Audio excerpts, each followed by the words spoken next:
नमस्कार दोस्तों, एक बार फिर से आप सभी का स्वागत करते हैं आपके अपने चैनल बी इंस्पायर पर। दोस्तों, आज की हमारी समरी होने वाली है डॉक्टर जोसेफ मर्फी की बिलीव इन योरसेल्फ, जो समरी हमें सिखाती है कि कैसे खुद पर विश्वास करने की शक्ति आपको अपने सपनों को हासिल करने में मदद करेगी। वह अपनी बातों को अद्भुत कहानियों के साथ दिखाती हैं कि कैसे आविष्कारकों, लेखकों, कलाकार और एंटरप्रेन्योर ने इस शक्ति का उपयोग उच्चतम ऊंचाइयों तक पहुंचने के लिए किया है। तो किताब के अंत तक आपके पास सफलता के टूल होंगे। सो दोस्तों, क्या आपका अपने ऊपर से विश्वास उठ गया है? क्या आपके अवचेतन मन ने विश्वास करना छोड़ दिया है? क्या वो आपके सपनों को पूरा नहीं कर पा रहे, या क्या फिर आप अपने सबकॉन्शियस माइंड से अपने सपने पूरे करना चाहते हैं लेकिन आपको सही तरीका नहीं पता है? इन सभी सवालों में से अगर आपका एक भी सवाल के लिए जवाब हाँ है तो समरी आपके लिए बहुत काम की होने वाली है। इस समरी में हम the power of your subconscious mind के बेस्ट सेलिंग लेखक डॉक्टर जोसेफ मर्फी की काफ़ी छोटी लेकिन शक्तिशाली किताब को समराइज करने जा रहे हैं, जिसका नाम है बिलीव इन योर सेल्फ। सो दोस्तों, जोसेफ मर्फी 20 मई 1898 में इरालैंड के छोटे से शहर में पैदा हुए थे। अपने लेट टीन में वो यूएसजे में सिर्फ $5 लेकर आए थे। अलग अलग जॉब करने के साथ उन्होंने फार्मेसी पढ़ने के लिए एक स्कूल में इनरोल किया। अपने अच्छे दिमाग और सीखने की चाह के साथ उन्होंने क्वालिफिकेशन एग्जाम को पास किया और फार्मासिस्ट बन गए। जब यूनाइटेड स्टेट ने वर्ल्ड वॉर में एंट्री ली तब उन्हें मेडिकल यूनिट में काम करने को कहा गया। उस समय उन्होंने धर्मों में बहुत रुचि दिखाई और दूसरे धर्मों के बारे में बहुत ज़्यादा पढ़ने लगी। अपनी पढ़ाई से जोसेफ काफ़ी सारी एशियन धर्मों में रुचि रखने लगे और उनके बारे में गहराई से सीखने लगे। वे भारत आए, उन्होंने उन सारे धर्मों की उनकी शुरुआत से पढ़ना शुरू किया। बाइबल में जोसेफ का मतलब अनुशासित या नियंत्रित कल्पना। ये दिमाग की बुनियादी सुविधाओं में से एक है। इसके अंदर आपके आइडिया को असलियत में बनाने की ताकत है। कल्पना एक ऐसा साधन है जो कि महान वैज्ञानिक, कलाकार, भौतिक विज्ञानी, आविष्कारक और माइसिस्ट का उपयोग किया गया। जब दुनिया ने कहा कि ये संभव है, तब ये नहीं हो सकता, तब इमेजिनेशन के साथ वाले इंसान ने ये बोला कि ये हो गया। एक महान बिजनेसमैन ने लेखक को बताया कि कैसे उन्होंने एक छोटी सी दुनिया से शुरुआत की। उन्होंने कहा कि वो एक बड़ी कॉरपोरेशन का एक सपना देखते थे जिसकी ब्रांचेस पूरे देश में हैं। उन्होंने ये भी कहा कि वो नियमित रूप से अपने दिमाग में बड़ी फैक्ट्रीज, स्टोरेज और इमारतों की तस्वीरें बनाते थे, क्योंकि उन्हें पता था कि वो दिमाग की एल्कोमी के जरिए सच हो सकते हैं। वो अमीर हुए लॉ ऑफ अट्रैक्शन के जरिए विचार, दोस्त, पैसा, वो सब कुछ जो उन्हें अपने सपनों को सच करने के लिए चाहते थे वो आकर्षित करने लगे। उन्होंने अपनी कल्पना का बीज बोया, फिर वो इन सारे मेंटल पैटर्न के साथ जीने लगे जब तक इमेजिनेशन ने उन्हें सच नहीं कर दिया। एक चीज़ जो लेखक को अच्छी लगी, जो इस बिजनेसमैन ने कही थी, अपने आप को सक्सेसफुल इमेजिन करना। फेलियर को इमेजिन करना जितना आसान है लेकिन कहीं ज़्यादा इंटरेस्टिंग भी है। इमेजिनेशन के ऊपर बहुत सारी कलर के कोटिंग होते हैं। कोटिंग का मतलब है कि साइकोलॉजिक कवरिंग। आपकी साइकोलॉजिक जो आपके फिजिकल कपड़े होते हैं, मेंटल एटीट्यूड, मूड, फीलिंग, जो आप एंटरटेन करते हैं। आपका दोस्त जो गरीब है, आप उसे अमीर देख सकते हैं, आप उसके चेहरे पर खुशी से खिला हुआ देख सकते हैं। जब आप कोई भी विचार या इच्छा कल्पना करते हैं तो ये उसे सच बना सकती है। जहाँ पर एवेंडस की कमी है, आप वहाँ एवेंडस की कल्पना कर सकते हैं। जहाँ पर लड़ाई है, वहाँ शक्ति की कल्पना कर सकते हैं, और जहाँ पर बीमारी है, वहाँ पर आप स्वास्थ्य की कल्पना कर सकते हैं। अपनी कल्पना से आप हजारों मील दूर से अपनी माँ के अदृश्य आवाज़ को आप सुन सकते हैं। आप उन्हें स्पष्ट रूप से देख सकते हैं, जैसे कि वो आपके पास ही हैं। ये गजब की ताकत आपके अंदर है। आप इस शक्ति को विकसित करें और कल्टीवेट करके सफल और अमीर बन सकते हैं। वो कैसे, आइए जानते हैं। ऑथर यहाँ पर एक कहानी शेयर करते हैं। काफ़ी साल पहले ऑथर ने पुनर्जन्म पर एक लेख प्रिंट किया था। ये पंपलेट एक बुक स्टोर के बाहर लगाए गए जहाँ पर लेखक लेक्चर देते थे। शुरुआत में काफ़ी कम पंपलेट बिके क्योंकि जो सेल्स गर्ल थी वो पंपलेट के कंटेंट को पसंद नहीं करती थी। लेखक ने फिर उन्हें पुनर्जन्म का मतलब बाइबल से समझाया। वो सब कुछ समझ गई और बुकलेट्स के बारे में उत्साहित हो गई और लेखक के लेक्चर खत्म होने तक वो सारे बिक गए और लेखक ये देखकर हैरान रह गए। ये एक सही मेंटल एटीट्यूड का उदाहरण है। आपकी मेंटल एटीट्यूड का मतलब है कि आपका रिएक्शन लोगों, परिस्थितियों और आपके पास की स्थितियों के साथ आपका आपके कोवर्कर के साथ क्या रिश्ता है। क्या आप लोगों, जानवरों और यूनिवर्स के साथ फ्रेंडली हैं? क्या आपको लगता है कि यूनिवर्स आपके साथ बुरा कर रहा है? संक्षेप में आपका रवैया क्या है? अब अगर आपका रवैया सही नहीं है तो आप उसे ठीक कैसे कर सकते हैं? चलिए देखते हैं कि आप इसे कैसे कर सकते हैं। सही मानसिक रवैये से आप एक सही मेंटल एटीट्यूड तब डेवलप कर सकते हैं जब आप ये महसूस करते हैं कि कुछ भी बाहर का आपकी मर्जी के बिना आपको परेशान या चोट नहीं पहुंचा सकता। आप ही अपनी दुनिया के एक अकेले विचारक हैं और आपको कोई भी गुस्से में या दुख में आपकी मर्जी के बिना नहीं भेज सकता। ये जाने कि आप अपनी सोच वाली दुनिया के मास्टर हैं, इमोशन थॉट्स को फॉलो करते हैं, इसीलिए आप अपने ऑर्बिट से सुपर में हैं। क्या आप दूसरों को खुद को प्रभावित कर देते हैं? क्या आप अखबार की हेडलाइन या फिर लोगों के मजाक से परेशान हो जाते हैं? अगर ऐसा है तो आपका रवैया गलत है और आपको इसे बदलने की ज़रूरत है। क्या आप दूसरों की बुराइयों के बारे में सोचते हैं? अगर हाँ, तो आपके अंदर जो आपके अंदर इमोशन क्रिएट होते हैं उसे नोटिस करें। वो नकारात्मक होंगे और आपकी सेहत और समृद्धि के लिए खराब होगा। चलो कल्पना करो कि दूसरा इंसान मतलबी झूठा है और तब उस भावना को नोटिस करो जो आपके अंदर उत्पन्न होती है। अब स्थिति को उल्टा कर दें और उसी इंसान को सच्चा, सिंसियर और प्यार करने वाला इमेजिन करें और फिर जो आपके अंदर इमोशन जनरेट होते हैं उसे नोटिस करें। क्या ये पॉजिटिव है? तो फिर क्या आप अपने एटीट्यूड के मास्टर नहीं हैं? असलियत में पूरी बात की सच्चाई ये है कि आपकी ज़िंदगी के प्रति रवैया इस बात से तय होता है कि आपका भगवान के प्रति क्या नज़रिया है। अगर आपका नज़रिया है कि भगवान स्पिरिचुअल पावर है और वो आपको हमेशा रास्ता दिखा रहे हैं, तो आपको अमीरी की तरफ ले जा रहे हैं, तब आप दुनिया की पॉजिटिविटी एफर्मेटिव तरीके से देख रहे होंगे। एक 16 साल का स्कूल जाने वाला लड़का लेखक से आकर बोला कि मेरे बहुत गंदे ग्रेड आ रहे हैं, मेरी याददाश्त फेल हो रही है, मुझे नहीं पता कि ये क्या है। तब ऑथर कहते हैं कि जो चीज़ गलत थी वो उसका रवैया है। उसने ये जानकर एक नया रवैया अपनाया कि उसकी पढ़ाई एक अच्छे कॉलेज में एंट्री लेने और एडवोकेट बनने के लिए कितनी ज़रूरी है। उसने रोज़ प्रार्थना करना शुरू किया, जो सबसे तेज़ तरीका था अपनी मानसिकता को बदलने का। इस लड़के ने यह समझा कि उसके अंदर एक आध्यात्मिक शक्ति है।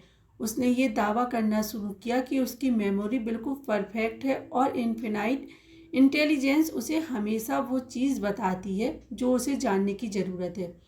उसने दूसरे शिक्षकों और छात्रों के लिए प्यार और सद्भावना महसूस करना शुरू किया।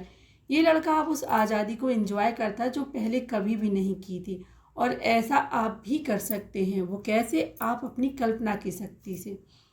यहाँ पर ऑथर बताते हैं कि हमने पहले भी कहा है कि हमारे सारे मेंटल एटीट्यूड हमारी इमेजिनेशन से कंडीशनेड होते हैं। अगर आप इमेजिन करते हैं कि आज का दिन बहुत ख़राब होगा तो आज का बिजनेस बहुत ख़राब होगा, या आज बारिश होगी, या कोई भी कस्टमर आपके स्टोर में नहीं आएंगे, तब आप अपनी नेगेटिव इमेजिनेशन का रिजल्ट देखेंगे। उन सारी चीज़ों को इमेजिन करें जो सुंदर हैं, नेक हैं, अच्छी हैं। आपकी ज़िंदगी के प्रति पूरा भावनात्मक रवैया बदल जाएगा। आप ज़िंदगी के बारे में क्या कल्पना करते हैं? क्या आपकी ज़िंदगी खुशियों से भरी होगी या फिर पूरी ज़िंदगी परेशानियों से घिरी होगी, ये सच में इंसान की कल्पना करने वाले दिमाग से ही है, जिसने सारे धर्म जन्मे हैं। इमेजिनेशन से ही टीवी, रेडियो, सुपरजेट और सारे आधुनिक आविष्कार इस दुनिया में आए हैं।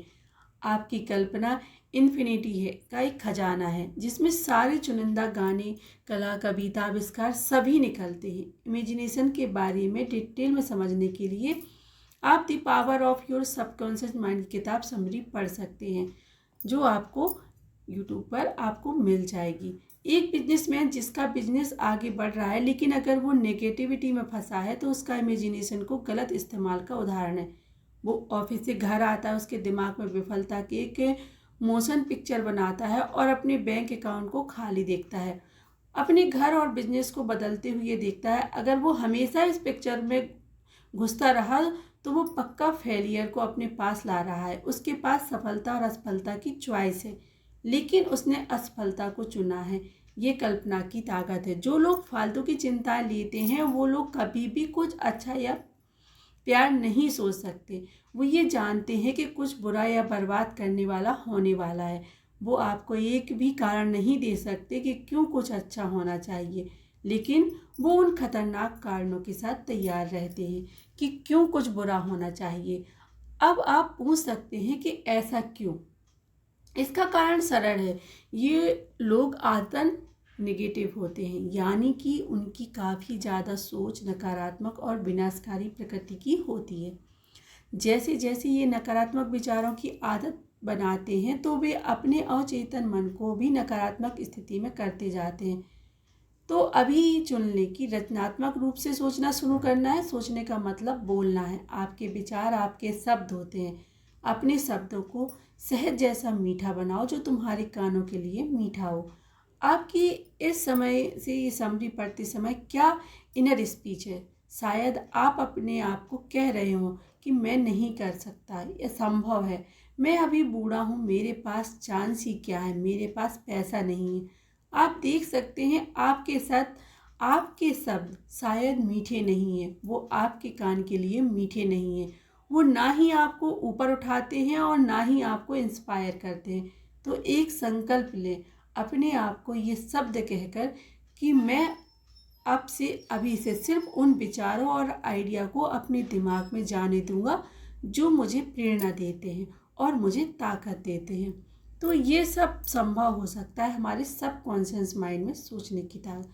तो अब आप जाने कि आप कैसे पॉजिटिवली एक आइडिया और मेंटल इमेजन को अपने सबकॉन्शियस माइंड में ला सकते हैं।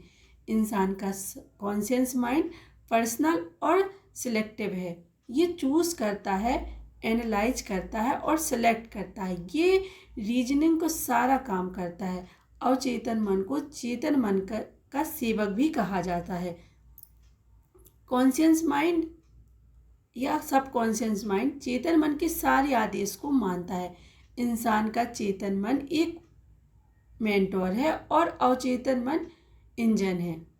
मतलब चेतन मन एक मोटर है और अवचेतन मन इसका इंजन है। आपको मोटर स्टार्ट करनी होगी और इंजन अपना काम करेगा। चेतन मन की वजह से अवचेतन मन की ताकत जागती है। वो कैसे? आइए कुछ स्टेप से समझते हैं। सबसे पहला स्टेप है, पहला कदम अपनी इच्छा, विचार या छवि को अवचेतन मन में लाने का है। आराम करें और अपना ध्यान को स्थिर करें ताकि आप शांत हो सकें। ये शांत, रिलैक्स और दिमाग का शांतिपूर्ण रवैया आपके दिमाग में कोई भी एक्स्ट्रा मैटर और गलत चीज़ें जाने से रोकेगा। इसके साथ दिमाग के शांत रवैये में एफर्ट बिल्कुल कम हो जाएंगे। स्टेप 2 है। स्टेप 2 में आप जिस भी चीज़ को चाहते हैं उसको रियलिटी को इमेज करते हैं। यहाँ पर ऑथर अपना उदाहरण देते हुए कहते हैं कि उदाहरण में आप अपनी मनचाही चीज़ को पाने के लिए भी इस्तेमाल कर सकते हैं। ऑथर अपना घर बेचना चाहते थे तो उन्होंने अपने बगीचे के आगे एक बोर्ड लगाया जिस पर लिखा था कि मालिक द्वारा बिक्री के लिए ये घर बेच रहा है। इसको लगाने से दूसरे दिन ऑथर ने अपने आप से सोते जाते समय कहा कि सोचो, अगर तुमने घर बेच दिया तो तुम क्या करोगे? फिर उन्होंने इस सवाल का खुद को जवाब दिया और कहा कि मैं उस बोर्ड को उतार दूंगा और गैरेज में फेंक दूंगा। उनकी कल्पना ने उन्हें बोर्ड को उतारा और गैरेज में फेंक आए, और इसे करने से उन्हें काम को पूरा होने की आंतरिक संतुष्टि मिली। अगले दिन एक बंदे ने उन्हें $1000 का डिपॉजिट दिया और कहा कि अपने बोर्ड को हटा ले, हम ये घर खरीद रहे हैं। लेखक ने एकदम उस बोर्ड को हटा दिया और गैरेज में रख दिया। अंदर के काम से बाहर का काम हुआ। जैसी इमेज आप सबकॉन्शियस माइंड पर बनाओगे, वैसी ही इमेज आपकी ज़िंदगी में बनेगी। अगर एक इंसान के ऊपर बैंक का कर्जा बाकी है लेकिन उसके पास उसे कवर करने के पैसे नहीं हैं, तो अगर वो इस सिद्धांत को लागू करेगा तो उसका सबकॉन्शियस माइंड उसे पैसे देगा। इस बारे में मत सोचो कि ये कैसे होगा, कहाँ से होगा। सबकॉन्शियस माइंड के पास वो तरीके हैं जिन्हें आप जानते भी नहीं हैं। ये उन इंस्ट्रूमेंट में से एक है जो भगवान ने इंसान को दिए हैं, जिससे कि वो अपनी ज़रूरतों को पूरा कर सके। जिस इंसान के पास बैंक का कर्जा देने के पैसे नहीं, वो आपको बैंक में कैशियर या चेक भी देते हुए इमेजिन कर सकता है। ज़रूरी पॉइंट ये है कि जो आपने मेंटल पिक्चर बनाई है उसके साथ बहुत ज़्यादा दिलचस्पी हो जाना और उसे रियल और नेचुरल बनाना। जितने अच्छे तरीके से आप उस पिक्चर को बनाएंगे उतने अच्छे से वो काल्पनिक पिक्चर आपके सबकॉन्शियस माइंड में जमा हो जाएगी। अगर आप कहते हैं कि मुझे कर्ज उतारने का कोई रास्ता नहीं दिखता है, उसके बारे में चिंता ना करें। इस बात को समझें कि आपके अंदर एक शक्ति है जो आपको वो सब कुछ दे सकती है जो आप उसे देने के लिए कहेंगे। आप इस फीलिंग के साथ जी सकते हैं कि मेरा घर अब सारे कर्जों से मुक्त है और मेरे पास बहुत सारा पैसा है। इस बात पर सवाल न करें कि आपके पास कर्जे उतारने के पैसे कहाँ से आएंगे। आप बैंक से आया हुआ एक लेटर को इमेजिन कर सकते हैं जिस पर लिखा है कि आपका सारा कर्ज चुक गया है। इसके साथ तब तक जिए जब तक कि आपके लिए सच ना हो जाए। इस बात को सच मान लें कि आपके अंदर की ताकत जो आपको वो सब चीज़ दे सकती है जो आप कल्पना कर सकते हैं। एक और ज़रूरी बात है कि दिन में खाली बैठने से, दिन में सपने देखने से या सिर्फ कल्पना करने से जो चीज़ आप चाहते हैं वो आपके पास नहीं होगी। आपको असल में इस बात पर विश्वास करना होगा कि आप एक दिमाग के कानून को संचालित कर रहे हैं। तो जानिए आप क्या चाहते हैं। सबकॉन्शियस माइंड आइडिया पर काम करेगा क्योंकि आपके पास जो चीज़ आप चाहते हैं उसका एक क्लियर कट कॉन्सेप्ट होना चाहिए।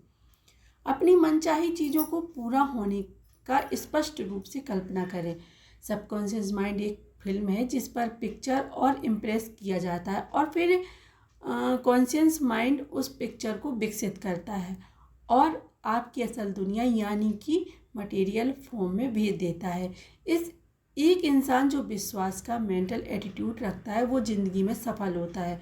जो इंसान उदास रहता है वो अपनी ज़िंदगी में असफलता को आकर्षित करता है। इसीलिए विश्वास का मेंटल एटीट्यूड बनाए रखना। भगवान अपने काम में हमेशा सफल होगा। इंसान को सफलता मिलना ही है क्योंकि भगवान उसके अंदर है। भगवान की सारी ताकत, सारी खूबियाँ इंसान के अंदर है। आपने जीतने के लिए ही जन्म लिया है। भगवान की बुद्धि भी आपके अंदर है जो आपको सारी मुश्किलों से ऊपर उठा सकती है। इस बात को मान लें कि आपके अंदर एक क्रिएटिव ताकत है। ये ताकत आपके विचार पर रिस्पॉन्ड और रिएक्ट दोनों करती है। अगर एक इंसान असफलता के बारे में सोचता है तो फेलियर का ख्याल और असफलताओं को आकर्षित करता है। इसीलिए हमेशा पॉजिटिव सोचें और बोलें। लेखक एक बिजनेस फ्रेंड जो कि एक वक्त दर्जी था, उन्होंने एक बात लेखक से कही कि मैं सिर्फ ऐड करता हूँ, मैं कभी सब्ट्रैक्ट नहीं करता। उनका मतलब था कि सक्सेस एक प्लस से साइन है। अपनी ग्रोथ, वेल्थ, पावर और ज्ञान में ऐड करें। आप अपनी ज़िंदगी में ऐड करते हैं उन्हीं सारी चीज़ों को इमेजिन करके जो सच्ची और प्यारी हैं। अपने आप को सक्सेसफुल इमेजिन करें। इस बात को दिल से महसूस करें। आपको सफल बनना है। आप कभी भी बाहरी शर्तों के गुलाम नहीं, आप उनके ऊपर के मास्टर हैं। सो दोस्तों, आपने अभी अभी इस समरी के रूप में एक चमत्कार को अपने सामने प्रकट होते देखा। अपार संभावनाओं को अपने रिजर्वियर में जाइए और आप कुछ भी सोच सकते हैं और वैसा बन सकते हैं। जैसा आप कभी चाहते थे। सिर्फ सोचिए, सकारात्मक बनिए और चमत्कार होना तय है, क्योंकि आप यूनिवर्स की रचना है। सो दोस्तों, उम्मीद करते हैं आपको ये वीडियो बहुत अच्छा लगा होगा। आप इस वीडियो को लाइक कर सकते हैं और इसी तरीके की वीडियो को सुनने के लिए आप इस चैनल को सब्सक्राइब भी कर सकते हैं। यदि आप चैनल को सब्सक्राइब कर चुके हैं तो आप बेल आइकन को भी प्रेस कर दीजिए, ताकि आपको आने वाली वीडियो का नोटिफिकेशन सबसे पहले पहुंच सके। धन्यवाद दोस्तों, मिलते हैं नेक्स्ट वीडियो में किसी और समरी के साथ।